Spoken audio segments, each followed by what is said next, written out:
close your eyes and imagine a world that shouldn't exist. A world where gold was as common as sand, where buildings touched the clouds, and where the sea wasn't a barrier but a highway to infinite power. For centuries, humanity has been obsessed with a single word, Atlantis. It is the mother of all mysteries, the ghost of a civilization that supposedly vanished in a single day and night. But why are we still talking about it? Why do modern scientists, billionaire explorers, and basement researchers spend their lives looking for a city that a Greek philosopher mentioned over 2,000 years ago? Is it because we feel, deep down, that we are missing a massive piece of our own history? Today, on GriotVibe, we aren't just telling a story, we're opening a cold case that is 11,000 years old. We're going beyond the myths, beyond the fairy tales, to find out if the lost city is actually hidden in plain sight. Brace yourselves, this is the most detailed investigation into Atlantis ever conducted. To find Atlantis, we must first find its messenger. Around 360 BC, the legendary philosopher Plato wrote two famous dialogues, Timaeus and Critias. In these pages, he describes a world that sounds like science fiction. But Plato was a man of logic and math. Why would he invent such a complex lie? Plato claimed the story was 100% true. He said it came from Solon, a great Greek statesman who traveled to Egypt. There, in the city of Sais, Egyptian priests showed Solon ancient temple records. They told him that 9,000 years before their time, there was an island empire located beyond the Pillars of Hercules. Think about that timeline. 9,000 years before Solon is roughly 11,600 years ago. This date is incredible because it perfectly matches the end of the last ice age, a period scientists call the Younger Dryas, when sea levels rose violently across the globe. Was Plato just lucky with his dates, or was he reading from a real historical record that we have long since lost? Let's look at the city itself. Plato didn't just say it was big, he gave us exact measurements. He described a city built in perfect concentric circles, 3 rings of water and 2 of land. This wasn't just for beauty, it was a fortress. The rings were connected by massive bridges and a central canal, so deep and wide that the largest triremes of the ancient world could sail right into the heart of the city. The outer walls were covered in brass, the inner walls in tin, and the wall of the central citadel glowed with the mysterious red light of Orichalcum. At the very center stood the Temple of Poseidon. It was a gargantuan structure, 600 feet long, coated in silver and gold. Inside, a massive gold statue of the god of the sea stood in a chariot pulled by 6 winged horses, so tall its head touched the ceiling. The Atlanteans weren't just builders, they were masters of aesthetics and engineering. They had cold and hot springs, public baths, and race courses for horses. It was a paradise of logic, symmetry, and unimaginable wealth. Where did this wealth come from? Plato mentions a substance called Orichalcum.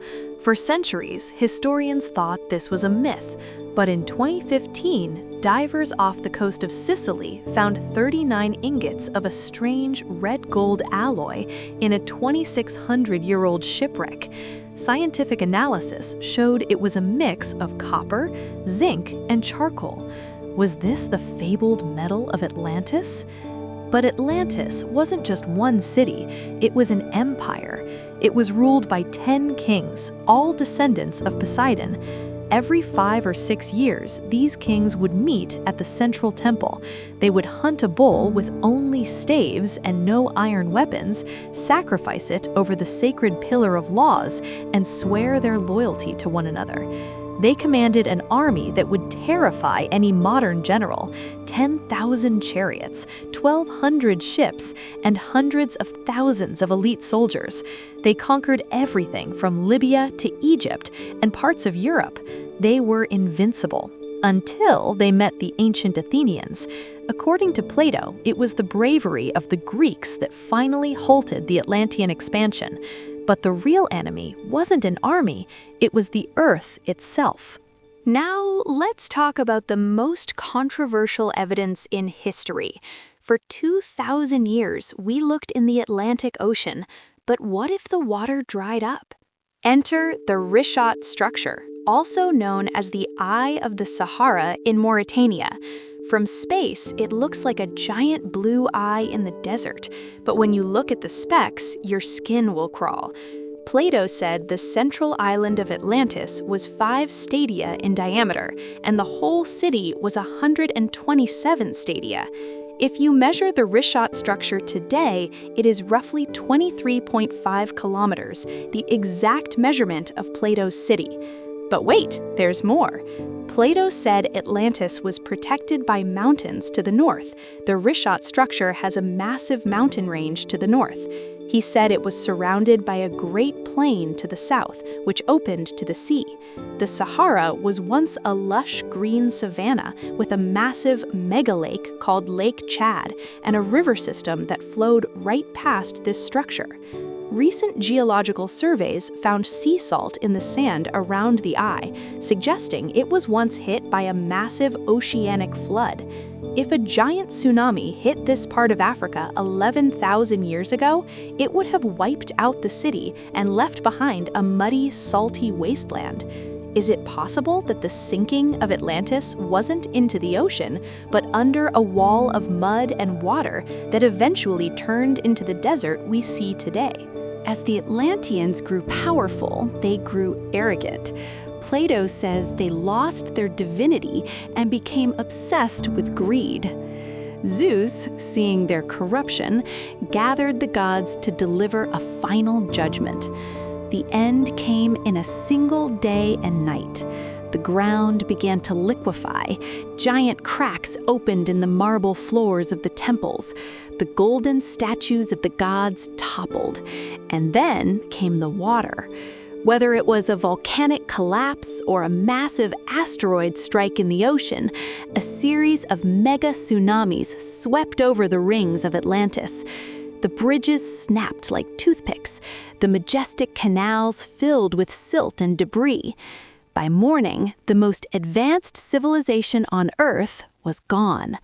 Plato tells us that for a long time after, that part of the ocean was impassable because of the thick shoal of mud left behind. The pride of humanity was buried under millions of tons of earth and salt. But the story didn't end with the sinking. For thousands of years, explorers have dedicated their lives to finding the corpse of this empire. From the legendary Robert Sarmast searching the waters off Cyprus to modern-day scientists using LiDAR technology to peer through the sands of Mauritania. Why are we so obsessed? Because if Atlantis was real, it means our history books are wrong. It means that before the cradle of civilization in Mesopotamia, there was an older, more advanced ancestor. Some theorists even suggest that the survivors of Atlantis fled to Egypt and South America, bringing their advanced knowledge of astronomy and architecture with them. This would explain why pyramids exist on opposite sides of the world, built with a precision that we still struggle to replicate today. Every piece of carved stone found in the deep ocean or buried in the desert is a potential key to this 11,000-year-old puzzle. So, was Atlantis a real place in the Sahara, a volcanic tragedy in Santorini, or a warning from the mind of Plato? Perhaps the answer is all of the above. Perhaps Atlantis is a collective memory of a time when humanity was more connected to the earth, and a reminder of how quickly that connection can be severed. Nature doesn't care about our gold, our technology, or our arrogance. In a single day and night, it can take everything back. The search for the truth will continue as long as we have curiosity in our hearts. What do you believe? Is the Eye of the Sahara the smoking gun? Or is the ocean still hiding its greatest secret? Let us know your theories in the comments below. If you want to keep exploring the shadows of history with us, hit that subscribe button and join the GriotVibe community. The truth is out there, waiting to be uncovered.